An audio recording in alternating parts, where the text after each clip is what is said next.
Esta lição, esta revista está sendo maravilhosa. Estamos aprendendo muito através da ministração do pastor José Gonçalves sobre igreja. Estamos aprendendo muito neste primeiro trimestre de 2024, onde eclésia é o assunto, igreja, o corpo de Cristo. Este é o assunto do nosso primeiro trimestre de 2024. O corpo de Cristo, origem, natureza e vocação da igreja no mundo. E a lição de hoje, ela é muito especial. Ela fala sobre algo muitas vezes despercebido e até mesmo confundido por muitas pessoas. Organismo e organização. O que difere uma coisa de outra? O que é um organismo? O que é uma organização? Uma coisa depende da outra para existir? Como foi a escolha dos diáconos na igreja primitiva? Quais são as formas de governo existentes nas diversas igrejas e denominações nos dias de hoje? Fique conosco para aprendermos juntos sobre todos esses assuntos elencados nesta lição. Você está conosco, você está no canal Ensina e Palestra, muito bem-vindo a você, muito bem-vinda a você, é uma honra muito grande. Meu nome é Alex Paulo e o objetivo do nosso canal é transmitir o conhecimento sistemático da Palavra de Deus. Graça e paz, você está no canal Ensina e Palestra e aqui o nosso objetivo é crescer na graça e no conhecimento da Palavra de Deus, na graça e no conhecimento de nosso Deus. Nós vamos trabalhar hoje um assunto extremamente importante, mas antes de nós iniciarmos a lição, eu preciso fazer isso, todos os criadores de conteúdo fazem, é um pouco chato às vezes, mas é primordial para um canal que quer crescer, para um canal que quer se desenvolver, e nós queremos continuar crescendo, nós queremos continuar trazendo para você aqui um trabalho de qualidade. Então eu preciso que você que ainda não é inscrito, está chegando agora no canal, está chegando agora no nosso trabalho, eu quero pactuar uma coisa com você. Inscreva-se no canal, imediatamente. Inscreva-se no canal, por gentileza. Se você gostar do vídeo, assistindo ele até o final e gostar dele, então deixe a sua inscrição, preserve ela. Agora, se você não gostar, retire a sua inscrição. Então, você estará nos ajudando através da sua inscrição, caso goste do conteúdo, a nós crescermos aqui. Você que já está conosco, muito obrigado pela sua companhia. Você que toda semana está aqui no canal Ensina e Palestra, mas também eu tenho notado que as pessoas, elas assistem o vídeo, mas não deixam like, não deixam um gostei. E isso, gente, faz toda a diferença. É algo tão irrisório, algo tão banal, chegar e clicar ali no like, mas para o canal, para o desenvolvimento do canal, para que a plataforma entenda que o vídeo é interessante, é primordial. Então, deixe o seu like, isso nos ajuda. E se quiser comentar, vai ser também uma honra ler o seu comentário. Vamos juntos? Vamos então para mais uma lição aqui no canal Ensina e Palestra.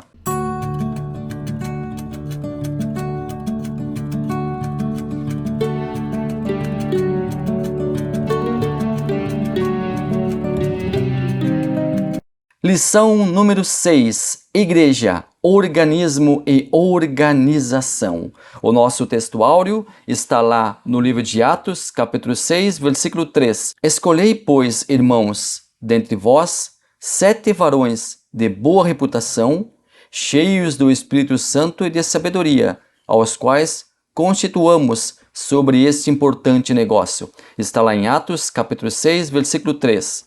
A nossa verdade prática, que é o tema da lição, é a centralidade da lição, é o resumo da lição, diz assim: a igreja é um organismo vivo, contudo, como toda estrutura viva, precisa ser organizada. A nossa leitura bíblica em classe encontra-se em Atos, capítulo 6, versículos 1 ao 7. Vou ler aqui o primeiro versículo. Ora, naqueles dias, crescendo o número dos discípulos, houve uma murmuração dos gregos contra os hebreus, porque as suas viúvas eram desprezadas no ministério cotidiano. E eu quero iniciar a lição analisando esta leitura bíblica em classe, da qual eu li o primeiro versículo, mas eu peço que você leia faça toda a leitura para que tenha um contexto sobre o assunto. Aqui está falando sobre a escolha dos diáconos. Como se deu? Nós sabemos que a igreja primitiva era uma bênção. E as pessoas falam que a igreja primitiva era maravilhosa, que a igreja primitiva ela tinha as pessoas com um afeto muito grande pela obra de Deus. As pessoas com uma preocupação muito grande pelo bem-estar de seus irmãos. As pessoas com uma preocupação muito grande em fazer a obra, em fazer parte do corpo de Cristo. Vendiam muitas vezes suas propriedades e traziam o valor dessa venda e colocavam aos pés dos apóstolos para que as pessoas fossem auxiliadas, para que os menos favorecidos fossem auxiliados. Mas nem tudo era flores. As pessoas estavam unidas em oração, as pessoas estavam unidas nas casas, as pessoas se reuniam, as pessoas gozavam de uma mesma percepção sobre a palavra de Deus, as pessoas estavam juntas em uma comunhão muito grande, em uma comunhão muito duradoura, muito abençoada, em uma comunhão realmente que fazia diferença e deve ser um exemplo a ser seguido pelas igrejas no dia de hoje, na data de hoje, nos dias atuais, nos momentos em que nós estamos vivendo, no nosso cotidiano, nós devemos ter também essa mesma alegria em servir uns aos outros, esta mesma alegria em ajudar uns aos outros, esta mesma alegria em fazer parte do corpo de Cristo. Mas nem tudo era flores ali na igreja primitiva. Alguns problemas pontuais começaram a acontecer e um deles é esse que nós estamos trabalhando aqui nessa leitura bíblica em classe. Mas problemas, na medida que iriam aparecendo, que iriam surgindo, também seriam combatidos. E este problema pontual aqui dizia respeito a algumas viúvas que não estavam se sentindo beneficiadas, não estavam se sentindo-se ajudadas, porque ali nós tínhamos uma barreira que era a língua. Elas eram helenistas, ou seja, eram de fala grega. E nós temos ali os apóstolos da igreja que iniciaram a grande maioria de fala hebraica ou aramaica. Então esta barreira fazia com que houvesse um impedimento ali de comunicação. Mas o que aconteceu com os apóstolos? Eles convocaram uma reunião para solucionar aquela situação. Os apóstolos, após terem sido comunicados do problema, agiram imediatamente. Foi convocada uma reunião para discutir o ocorrido e deliberar uma solução. Era uma reunião democrática, onde quem quisesse e fosse da comunidade poderia participar. Os apóstolos já trouxeram para a reunião uma ideia que seria compartilhada com os demais. Nós, apóstolos, devemos nos dedicar ao ensino da palavra de Deus. Mas tragam alguns nomes de pessoas que vocês acham que podem ajudar nesse negócio. Mas existe aqui uma lista de obrigações que deveriam ser cumpridas, uma lista de qualidades que deveriam ser analisadas. Deveriam ter boa reputação, idoneidade, porque também, além de outros fatores, iriam mexer com dinheiro, iriam trabalhar com ofertas, então precisariam ser pessoas realmente idôneas. Então, de boa reputação, pessoas com uma imaculadas na sua idoneidade, pessoas com uma conduta ilibada e também pessoas cheias do Espírito Santo. Deveriam ser crentes, salvos, que dessem fruto e que tivessem sabedoria, que fossem sábios para organizar todo o processo, toda a logística de distribuição. Então, estes eram os pré-requisitos. Pessoas de boa reputação, pessoas cheias do Espírito Santo e pessoas sábias. Note, não havia aqui um desprezo no trabalho de distribuição dos alimentos. Esse trabalho era considerado com uma importância muito grande. Essa passagem nos oportuniza a pensar sobre as atitudes de um líder. Uma atitude que tem comprometido muitas lideranças é a centralização. Muitos se apegam aos mínimos detalhes, que também merecem atenção, mas existe uma severa necessidade de delegar tarefas, desafogar o trabalho já intenso das lideranças, permitir que outras pessoas também exerçam funções que agreguem ao todo, que mostrem suas potencialidades, que mostrem suas habilidades, que mostrem seu comprometimento para com a comunidade, para com a organização. O líder não pode fazer tudo sozinho. Isso é humanamente impossível. Por exemplo, nós temos lá no Antigo Testamento Jetro, o sogro de Moisés. Ele viu Moisés que estava extremamente cansado com um excesso de responsabilidades, com um excesso de horas que Moisés passava aconselhando, ajudando as pessoas. Então ele fez com que Moisés compreendesse a necessidade dele, Moisés, o líder da nação, delegar por funções, constituir uma equipe para trabalhar. E aí Moisés, seguindo o sábio conselho do seu sogro, entendeu que sua carga diária deveria diminuir e fez exatamente o que Jetro havia proposto. Está lá em Êxodo, capítulo 18, versículos 14 ao 27. Bom, voltando aqui para o Novo Testamento, voltando aqui para a igreja que estava iniciando. Os apóstolos exerciam uma liderança compartilhada e estavam atentos a todos os detalhes da obra de Deus. Para que não perdessem o controle, o que parecia que já estava quase acontecendo em alguns aspectos, principalmente esses da distribuição dos alimentos, eles trataram de agir imediatamente para estancar o problema. Eles tensionaram então criar um novo grupo de servidores, um outro trabalho, um outro ministério, cuja importância era primordial. Eles continuariam gerenciando, observando o trabalho, mas o trabalho em si seria executado por um novo e seleto grupo de abnegados servidores da obra. E a escolha? A relação dos novos obreiros não foi imposta pelos apóstolos.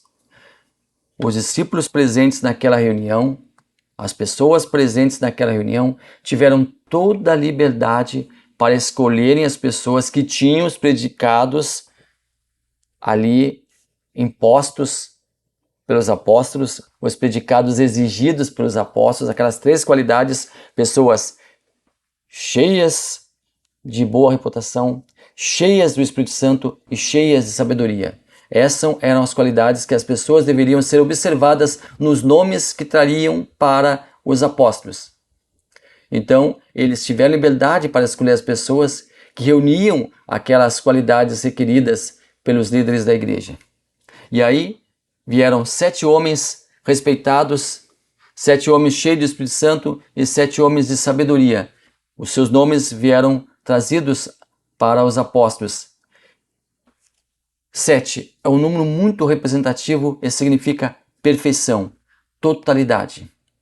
Homens deveriam ser do sexo masculino e que não existe machismo. Mas com certeza o trabalho deveria ser também braçal, o que despenderia muita força bruta. Deveriam ser respeitados. A idoneidade deveria acompanhar os candidatos. Deveriam ser pessoas honradas, sem qualquer mácula, sem qualquer mancha, sem qualquer dano. Trazendo para uma expressão nossa de hoje em dia, deveriam ser ficha limpa. Cheios do Espírito Santo. Eles precisavam ser cheios do Espírito Santo, porque teriam que ter autoridade, teriam que ter ali espiritualidade para entender os problemas que chegariam até eles. Precisariam estar revestidos de poder. Sabedoria. Precisariam mediar conflitos, tomar decisões, participar de discussões. Para tanto, deveriam ser pessoas sábias. A lista então dos diáconos: Estevão, Filipe, Prócoro, Nicanor, Timão, Pármenas e Nicolau. Os nomes gregos dos 6 primeiros indicam que eram todos judeus helenistas. Nicolau era um prosélito, ou seja, um convertido ao judaísmo. Era sem dúvida grego. Pouco se sabe desses homens, a não ser o que é mencionado em Atos. Cabe sublinhar que o texto bíblico apenas faz menção especial sobre o primeiro e o último da lista, Estevão, que foi o homem cheio de fé e do Espírito Santo, e Nicolau, informando que esse era um prosélito de Antioquia. Não há um maior detalhamento sobre a função eclesiástica desses homens. Não é especificado no texto bíblico as tarefas que eles exerceriam, a não ser o que é explicada, servir as mesas. Mas seria somente isso? Não se sabe. Provavelmente outras funções seriam agregadas para que eles também ajudassem no desenvolvimento da obra de Deus. Dessa listagem, os 2 nomes que se destacaram dentre todos os demais foram Estevão e Filipe. Esses 2 nomes, eles não apenas foram diáconos ali servindo, ajudando, auxiliando no trabalho braçal, no trabalho de ajuda aos necessitados, mas foram pregadores da palavra de Deus. Foram expoentes da pregação da palavra de Deus. Ou seja, eram usados não somente para ajudar na maneira de repartir, na maneira de auxílio aos necessitados, mas também usados por Deus na pregação e no evangelismo da palavra. Bom, agora nós vamos entrar aqui na estrutura da igreja cristã. Esse é o nosso primeiro tópico, a estrutura da igreja cristã. A igreja como organismo é o primeiro subtópico, o segundo, a igreja como organização, e o terceiro, organismo e organização. Cristo, em sua breve estada aqui na terra, deixou patente aos olhos de todos os desígnios do Pai sobre a criação de um organismo onde as pessoas pudessem se reunir, cultuar, adorar e estar em perfeita comunhão e sintonia com o Pai. A igreja como organismo. A igreja é um organismo. E organismo, em biologia, tem a ver com o corpo, que é qualquer ser individual que incorpore as propriedades da vida. Então, ao comparar a igreja com o organismo, nós chegamos à conclusão que ela possui vida em si mesma. E essa vida é manifesta em cada reunião, onde os membros se encontram para cultuar a Deus. Também nós concluímos que a igreja, como organismo, respira, pulsa. Em cada novo encontro nos templos ou nas casas, sente-se o exalar dos membros uma alegria, um extravasar de felicidade em poder render a glória devida a Deus. Cabe salientar que, enquanto aqui no Brasil a igreja evangélica vive uma grande expansão, com diversas denominações, templos, o número de fiéis crescendo a cada dia, mostrando assim muita vivacidade. Em outros países, em outros lugares, em outros países, onde a igreja também já foi muito vigorosa e até mesmo em alguns lugares que serviram de berço para o seu desenvolvimento, a igreja evangélica hoje respira sim, mas respira com a ajuda de aparelhos. Em muitos países da Europa isso tem acontecido, chegando ao ponto da necessidade de igrejas de várias partes do mundo mandar para lá missionários.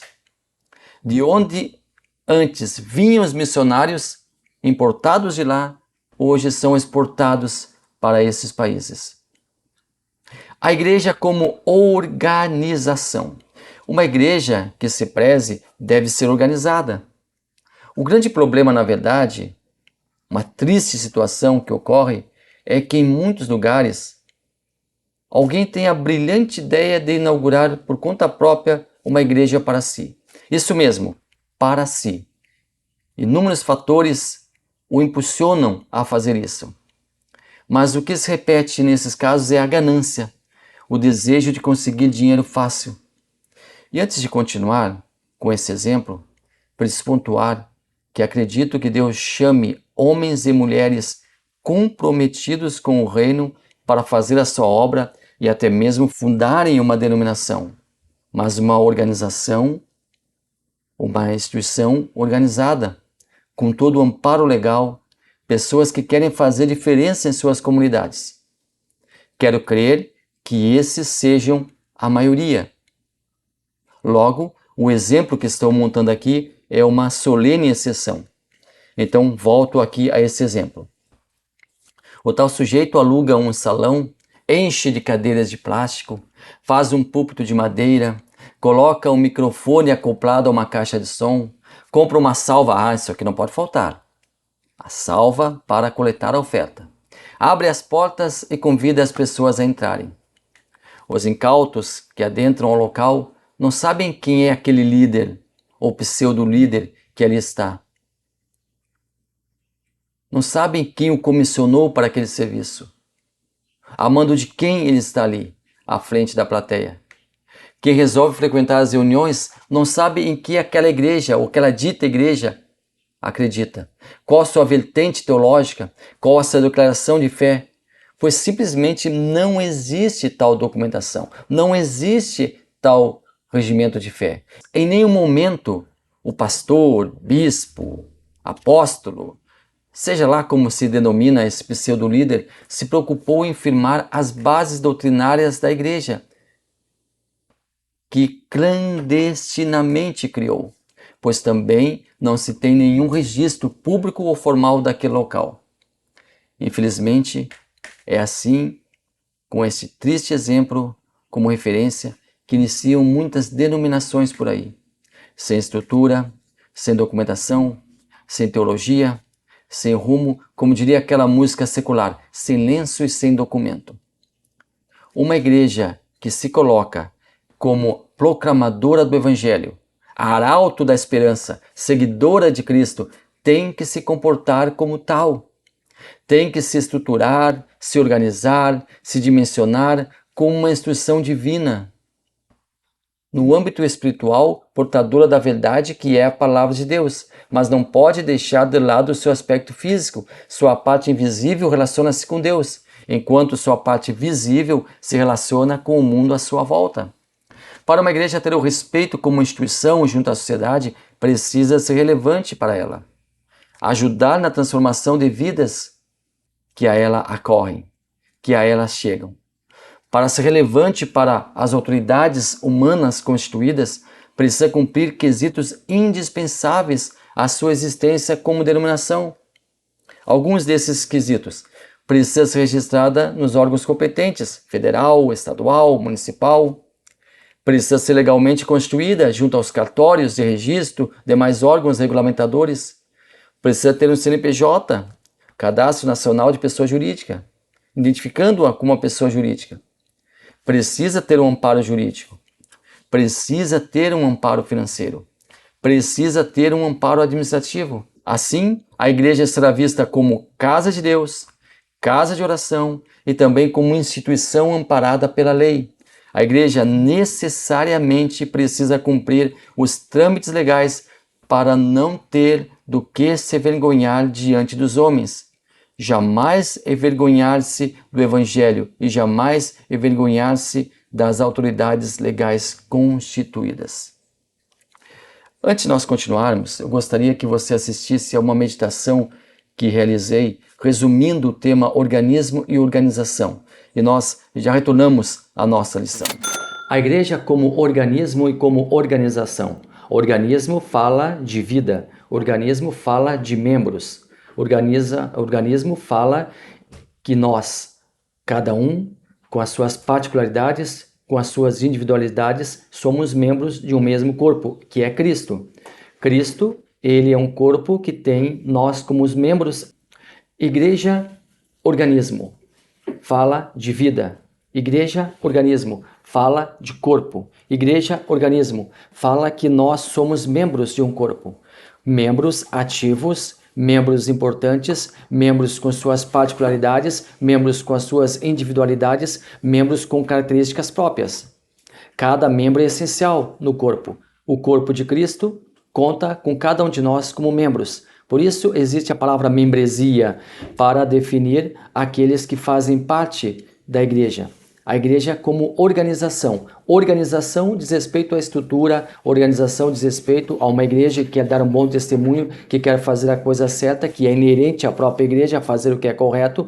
A igreja precisa estar alinhada às regras jurídicas, a igreja precisa estar alinhada às regras do estado onde está assentada, a igreja precisa estar alinhada com as regras do município onde está sediada. A igreja precisa estar organizada juridicamente. A igreja precisa ter departamentos. A igreja precisa, enfim, estar organizada como uma empresa sem fins lucrativos. A igreja precisa ter uma hierarquia eclesiástica, e também a igreja precisa estar caracterizada com a sua nomenclatura, com a sua gestão, com a sua hierarquia administrativa, presidente, vice, enfim, secretários, tesoureiros, tudo o que é inerente à organização. A igreja precisa então estar alinhada tanto juridicamente como espiritualmente. A igreja é um organismo vivo e também é uma organização atuante. Nós fizemos parte de tudo isso. Nós somos igreja. Bom, retornando aqui então à nossa lição, vamos agora adentrar ao tópico 2. Igreja, um organismo vivo e organizado. No seu aspecto local é o primeiro subtópico, no seu aspecto litúrgico e ritual é o segundo subtópico. Aspecto social. A igreja está inserida em um contexto social. A igreja está presente em um bairro, dentro de uma cidade, dentro de um estado, em algum lugar do país. A igreja precisa atender às demandas sociais. A igreja precisa servir a população que está em torno do seu templo. Aspecto litúrgico, o ambiente da igreja. Muitos argumentam que podem fazer em casa o que fariam na igreja: orar, louvar a Deus, ler a Bíblia. Isso seria válido se houvesse em nosso meio a cultura de culto familiar. Então a família estaria reunida para uma causa comum. Com certeza, momentos extremamente edificantes e prazerosos na presença de Deus. Em algumas igrejas, o culto familiar ele é incentivado. Em algumas igrejas, o culto familiar ele é executado. Os membros estão na igreja, estão em comunidade, mas também fazem os seus cultos domésticos. Mas se a pessoa se propuser a sistematicamente fazer um culto particular em sua casa, apenas ficar com o culto na sua casa e deixar de ir à igreja, o que acontece? Não é o mesmo ambiente, não é a mesma coisa. Porque em casa, qualquer barulho poderá tirar a atenção. Os filhos, marido, esposa poderão chamar para alguma coisa, alguma conversa. A concentração da leitura da Bíblia ficará comprometida quando o filho, por exemplo, chamar para brincar. O hino da harpa poderá ser interrompido por um vizinho que quer alguma coisa emprestada. A oração ficará comprometida por um rádio ligado em um volume um pouco mais alto.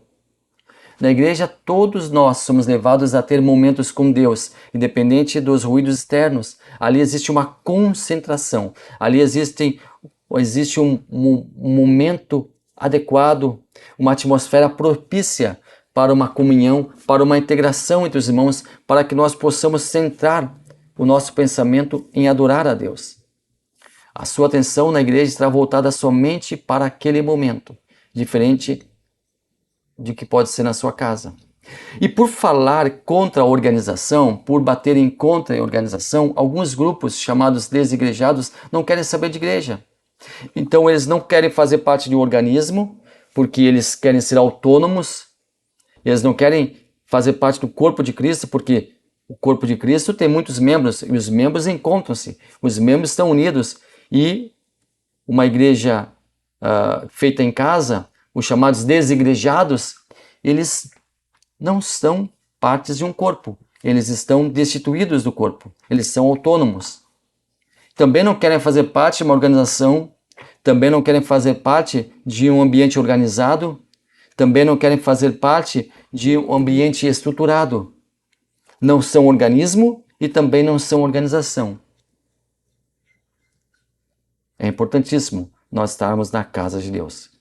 Eu tenho citado uma analogia proposta pelo pastor Fernando Iglesias. Ele compara a nossa estada no templo com um pit stop de Fórmula 1. Imagine que em uma corrida de Fórmula 1, nós temos os carros em determinado momento indo para o box, onde ali é trocado os pneus, onde ali é reabastecido o combustível, onde ali algumas peças podem ser também trocadas. Enfim, é feito todo um aparato para aquele automóvel ali no pit stop.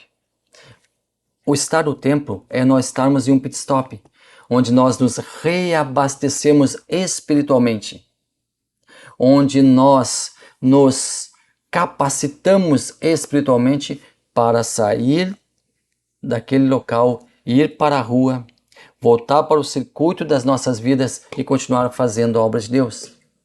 Então nós precisamos estar reunidos, nós precisamos estar congregados. Isso é fundamental.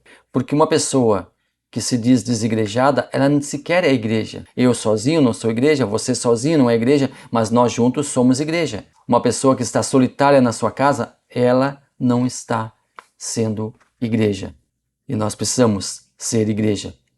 Nós precisamos, pelo bem da nossa salvação, ser igreja. A verdadeira igreja de Cristo. Chegamos ao nosso terceiro ponto, e esse aqui é importantíssimo também: o governo da igreja nas diferentes tradições cristãs: episcopal, presbiteral, congregacional e o sistema de governo da nossa igreja.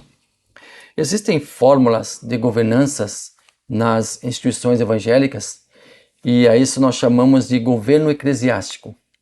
Ao longo do tempo, muitas fórmulas de gestão das igrejas foram consagradas e até hoje servem de base para instituições religiosas. Vamos conhecer algumas delas então. Governo episcopal. A definição: esse sistema entende que Cristo confiou a governança da igreja a uma classe específica de oficiais, os bispos. Ao longo da história, foi sendo desenvolvida uma hierarquia de bispos, originando o sistema papal dentro da Igreja Católica Apostólica Romana. E ainda em funcionamento na própria Igreja Católica e também em algumas outras igrejas que adotam esse modelo.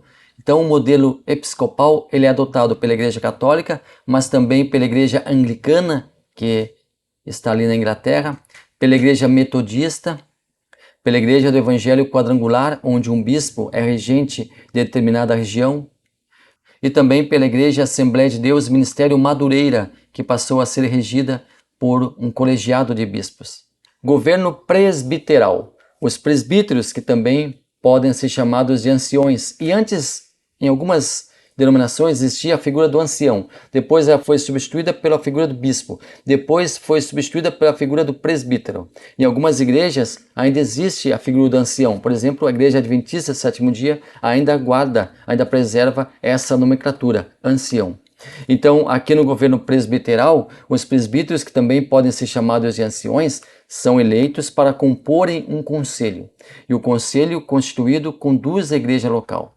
Existe um conselho maior, o Supremo Concílio ou Assembleia Geral, que exerce domínio sobre determinada região ou país. Os conselhos locais, então, submetem-se ao Supremo Concílio ou Assembleia Geral. Quais igrejas que trabalham com esse modelo? As igrejas reformadas, como por exemplo a Igreja Presbiteriana, e também algumas igrejas pentecostais lá na América do Norte. Governo congregacional. Definição: esse modelo de governo originou-se com o movimento puritano e o movimento separatista inglês. A igreja local elege seu líder. Tem autonomia a igreja local. A igreja local não aceita interferências externas. Igrejas que adotam esse modelo é adotado pela Igreja Batista e também utilizado pelo movimento anabatista. E qual é o sistema de governo da Igreja Assembleia de Deus? E aqui nós temos que fazer uma distinção. A placa Assembleia de Deus está presente em inúmeros ministérios, como por exemplo a Assembleia de Deus da Missão, a Igreja Original e Tradicional. E temos também a Assembleia de Deus Madureira, a Assembleia de Deus Vitória em Cristo, dentre inúmeras outras Assembleias de Deus por aí. Mas o enfoque aqui é a Igreja Assembleia de Deus da Missão, a igreja originária de Gunnar Wingren e Daniel Berg. Bom, o sistema de governo adotado por ela é uma mescla de governos. A Assembleia de Deus Americana está mais próxima do governo presbiteral. Já em terras brasileiras, os sistemas adotados mesclam entre o episcopal, pois a igreja local está atrelada à Convenção Regional de Pastores e essa subordinada à Convenção Geral, que é nacional, mas também se encaixa no governo congregacional, guardando a autonomia local, que é a herança da Igreja Batista, onde primeiramente congregaram em terras brasileiras Daniel Berg e Gunnar Wingren. Então, a Igreja Assembleia de Deus é uma mescla dos governos que nós encontramos hoje a nível de denominações. Concluímos assim o nosso trabalho, concluímos assim o nosso estudo. Muito obrigado a você que esteve até aqui conosco. Se gostar do vídeo, deixe seu like. Se gostar do vídeo, comente ele. Se você gostar do vídeo, inscreva-se no canal. Tudo isso vai ser muito maravilhoso para nós. Vai ser esplendoroso ter a sua companhia toda semana aqui no canal Ensino e Palestra. Deus abençoe maravilhosamente a sua vida.